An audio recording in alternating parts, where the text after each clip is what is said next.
해와 달이 다하고 중생업이 다해도 우리는 둘이 아닌 불의의 진리, 이 나라 밝게 비춘 평화의 불, 남과 북이 하나 되길 소원하오며 무명 번뇌 모두 태운 모든 중생들 평화 열반 이루도록 발언하나이다.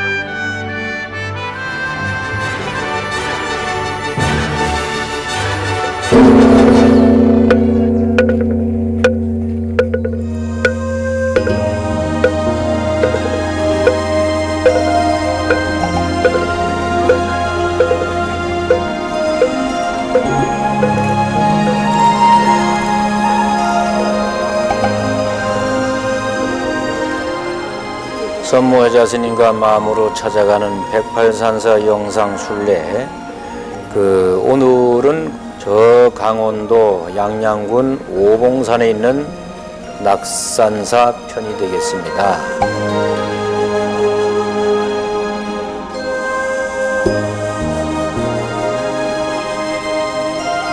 우리나라 3대 가늠기도 도량 중에 한 곳입니다. 서해 강화도 보문사, 남해 금산의 보리암, 그리고 동해 양양 낙산사 홍련암입니다. 낙산사는 또 관동 8경 중에 한 곳이기도 합니다. 낙산사는 서기 672년 신라 문무왕 때 의상 스님이 이곳을 참배할 때 푸른 새, 파랑새지요 가늠조를 만나는데 파랑새가 석굴 속으로 자취를 감추자 이상히 여겨 굴 앞에서 밤낮으로 7일 동안 기도를 하였는데 7일 후 바다 위에 홍련이 솟아 그 가운데 가늠보살이 현신하였으므로 이 암자 이름을 홍련암이라고 하였다고 합니다. 바닷가 암 석굴 위에 자리 잡은 이 암자의 법당 마루 밑을 통하여 출렁이는 바닷물을 볼 수 있도록 지어졌습니다. 낙산이란 보타락가의 준말로 간세음보살은 바다 근처 험난한 바위가 가파르게 솟아있는 곳에 머물러 계시기 때문에 지어진 이름인데, 일현 스님의 삼궁유사 조신의 꿈 이야기가 탄생된 사찰이기도 합니다.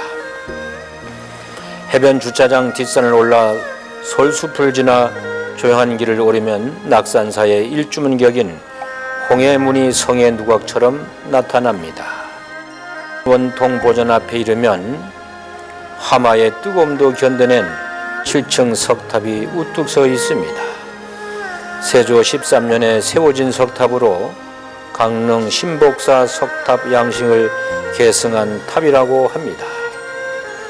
원통 보전의 관세음보살님은 설악산 관모봉 영혈사에서 모셔왔다고 전해지는데, 모습은 두툼한 얼굴에 서린 기품과 나무랄 데 없이 균형 잡힌 비례 감각, 또 전신을 휘감은 세련된 영락장식, 또 늘어뜨린 유려한 의복 화려하고 섬세하게 꾸며진 보관 등 고려 후기의 전통 양식을 계승한 아름다운 간세음 보살님입니다.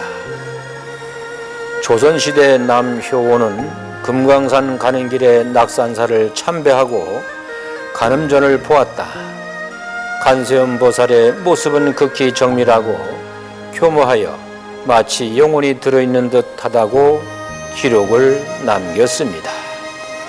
의상대사가 가늠굴에서 가늠보살의 현신인 파랑새를 보았다는 홍련암은 낙산사 대화재 때도 화마가 범접을 하지 못한 신령스러운 곳이기도 합니다.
나를 찾는 108기도문 10배지요. 괴로움은 욕망 때문에 생기고 욕망은 내가 존재한다는 생각 때문에 생김을 명심하겠나이다. 괴로움은 욕망 때문에 생기고 욕망은 내가 존재한다는 생각 때문에 생김을 명심하겠나이다.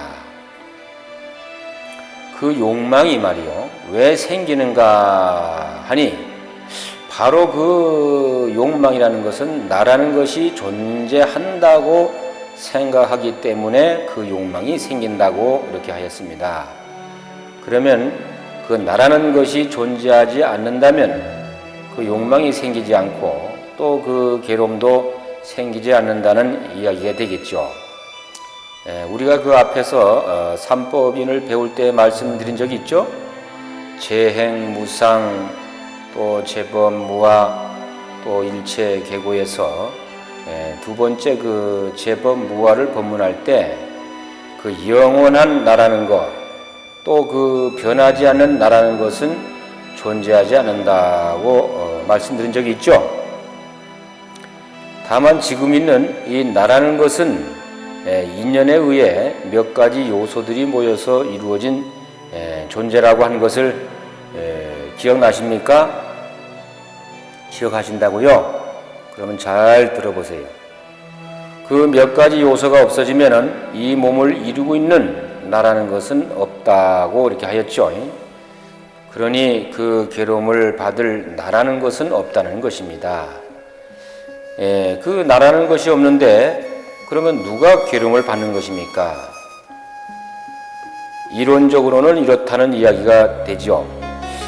우리가 그 생활하면서 제법, 무아라는 부처님의 가르침을 알기는 아는데 그 과연 나라는 것은 없어 이렇게 하고 생활하기가 쉬운 일은 아니죠. 그러면 어떻게 하자는 것이냐? 이 나라는 것을 떨쳐버리지 못하니 그야말로 욕망이 생기고 또 그 욕망이 달성되지 않아 괴로움이 생기는 것을 어떻게 벗어난단 말인가 이렇게 하시겠죠?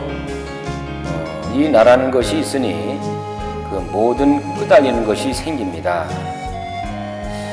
내 아이가 좋은 학교 가기를 바라고 또 내가 좋은 집 또 뭐 큰 아파트에 살기를 바라고 또 내가 잘 살고 싶고 또 내 남편 내 서방님께서 높이 승진하기를 바라고 또 내가 돈이 좀 더 많이 있었으면 좋겠고 뭐든지 남보다는 더 많이 있으면 좋겠죠.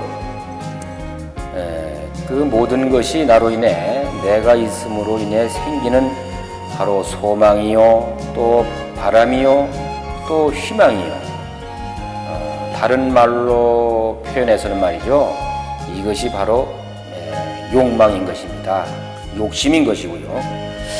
이런 것들로 인해 즐겁고 신나게 살아도 모자랄 이 인생을 그저 자고 또 새고 걱정으로 근심으로 이렇게 지새니 어찌 이 인생이 편안하고 안락하겠습니까?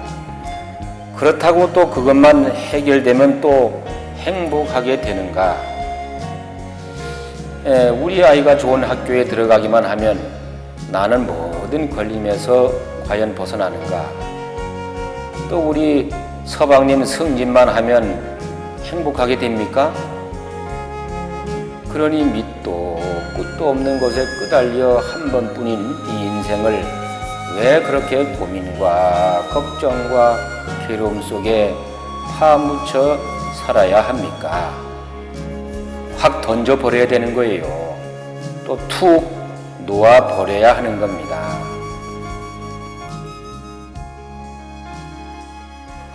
그러면 이 욕망을 어떻게 하면은 없어지게 할 수 있을까요? 다른 거 아닙니다. 바로 욕망을 덜어내면 됩니다. 욕망을 덜어내면 돼. 바로 집착심을 버려야 하고요. 또 애착심을 버려야 합니다. 그러면은 집착과 애착은 과연 어떻게 버릴 수 있을까 궁금하죠? 부처님께서는 괴로움은 욕망 때문에 생기고 또 그 욕망은 내가 존재한다는 생각 때문에 발생한다고 하시니, 따라서 내가 존재한다는 생각은 바로 그 괴로움의 근본 원인이 되기 때문에 내가 존재한다는 생각이 제거되지 않는 한은 그 괴로움은 계속해서 발생하게 된다고 이렇게 하셨습니다. 그러면은 과연 어떻게 해야 할까요? 방법은 없습니다. 재범무화를 실천하고 온몸으로 받아들이지 않으면 괴로움은 벗어날 길이 없는 것입니다. 재범무화를 실천하는 길은 바로 수행이죠. 만에 하나 그 괴로움을 해결했다고 이렇게 가정합시다. 그러면 또 다른 괴로움, 욕망은 없습니까? 끝이 없습니다. 재범무화를 달성하지 못한 우리 인간의 욕망은 저 히말라야만한 금덩어리를 주어도 그 욕망이 다 채워지지 않는다고 하지 않았습니까? 그래서 우리 속담에들 있잖아요. 99섬 가진 사람이 한 섬 가진 걸 꼭 빼앗아야 속 시원하다고 그런다나요. 이 욕심, 욕망 이거 끝이 없어요. 그리고 물에 빠진 사람이 바닷물을 마시면 마실수록 더 갈증이 심해지는 것과 같다고 또 하지 않았습니까?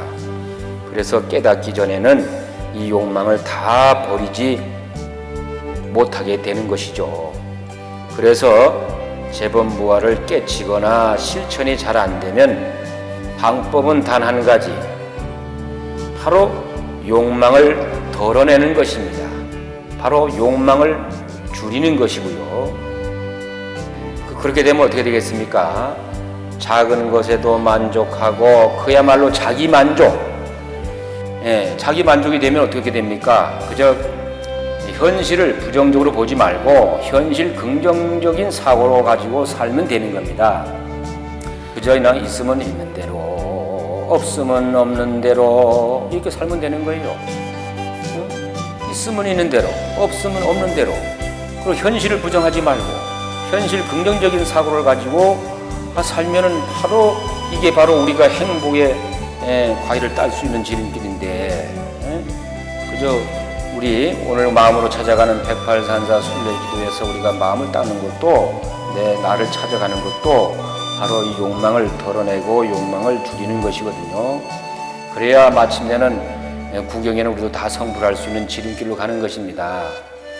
그래서 있으면 있는 대로, 없으면 없는 대로 그 눈높이를 낮추는 것에 익숙해져야 합니다. 그래서 욕망이 줄면 줄수록 괴로움도 당연히 줄어들겠죠. 그래서 우리 불전에 있는 그 우화 중에 이런 이야기가 있습니다.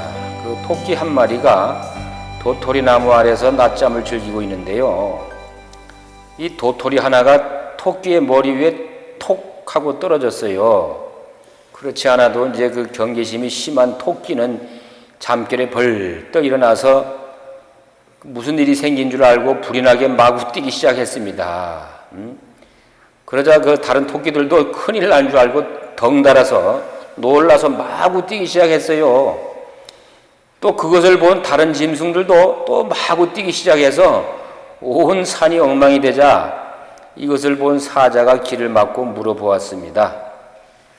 야, 너희들은 도대체 어디를 향해 그렇게 달려가느냐 하니까 서로 쳐다보면서 아무도 그 이유를 말하지 못하는 거예요. 무엇을 위해 그렇게 뛰는가 해도 아무도 대답을 하지 못했다는 이야기가 있습니다. 덩달아 뛰는 모습이 바로 현대를 살아가는 우리들 모습이 아닙니까? 남이 가진 욕망을 나도 가지려고 하고, 남들이 아파트 신청하니 나도 하고, 또 남들이 과외 시키니 나도 시키고, 또 남들이 여행 가니 나도 가고, 남이 장에 가니 나도 또 지게 지고 장에 따라가는 꼴이 아닌지, 아니면 또 우리가 욕망의 노예가 되지는 않았는지 한 번쯤 생각해 봐야 될 것 같습니다. 남들이 사는 모습을 보고 나의 삶을 재단하지 마시기 바랍니다. 또 그 남과 비교하면서 사는 것은 바로 그 나를 불행하게 만드는 겁니다. 나는 가치와 나의 믿음으로 살아야 되겠죠. 나라는 것이 없다는 것을 알면 괴로울 것도 없지만, 또 알면서도 실천하는 것이 어려우니 우리는 수행을 하는 것입니다.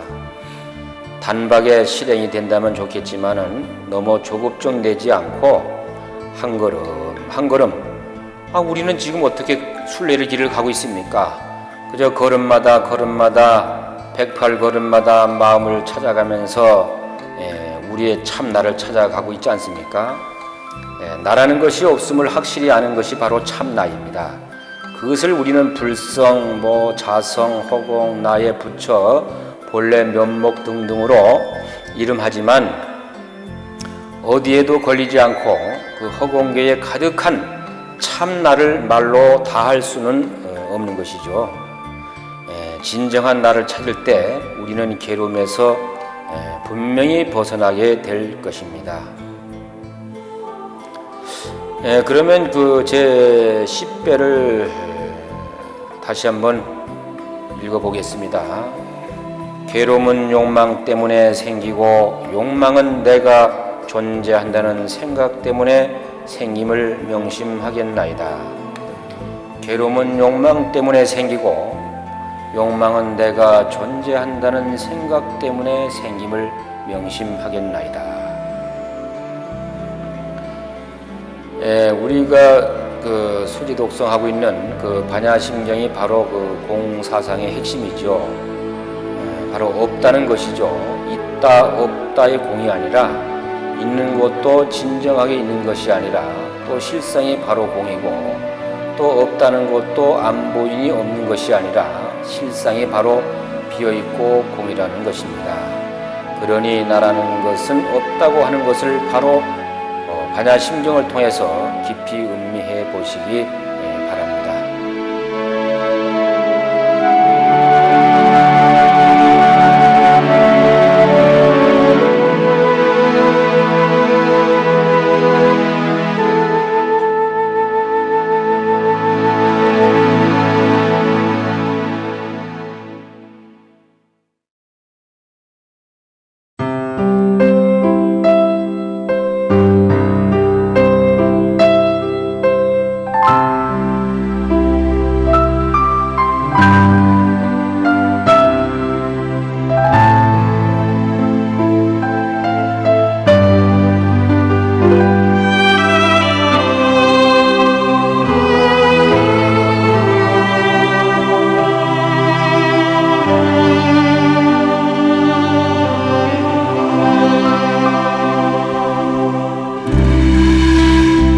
가진 것이 없으면 떠나기도 쉽습니다.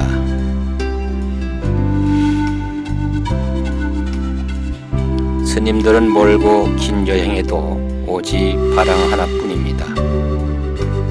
그 안엔 바루 하나, 옷 한 벌, 물병 하나가 들어 있습니다.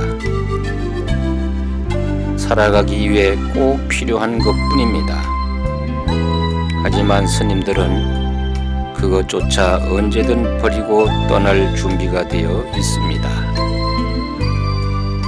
가진 것이 없으면 근심 걱정이 없고, 불안이 없고, 괴로움이 없습니다. 그러므로 떠나기도 쉽습니다.